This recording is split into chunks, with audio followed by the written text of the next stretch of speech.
पूरा इलाका, गली गली यही जा लागेला चार चाका। काहे रहतारू हमारा से दूर में, जहाँ गुंगा भी आके बोले लागे सुर में। बेआसन के आसन आवा मीठापुर में, छोड़ा अंग्रेजी घुला मिला भोजपुर में। बेआसन के आसन आवा मीठापुर में, हरे आजा राज करबू।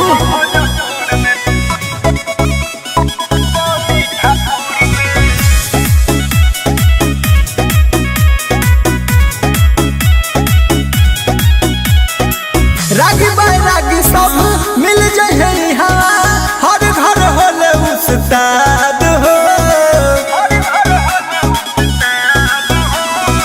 पैबू जे प्यारे अस्तार हो जाइबू, आके तू ले लो आशीर्वाद हो। काहे रहतारू अपना गुरूर में, जहाँ गुंगा भी आके बोले लागे सुर में। बेआसन के आसन आवा मीठापुर में, छोड़ा अंग्रेजी घुला मिला भोजपुर में। बेआसन के आसन आवा मीठापुर में।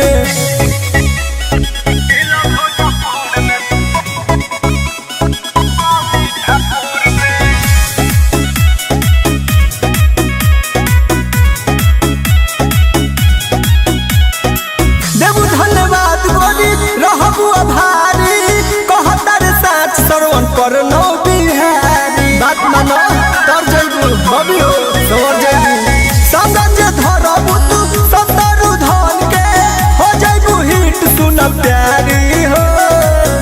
बदला आई तोहर नूर में, जहाँ गुंगा भी आके बोले लागे सुर में। बेआसन के आसन आवा मीठापुर में, छोड़ा अंग्रेजी घुला मिला भोजपुर में। बेआसन के आसन, अरे आप पगली मीठापुर में।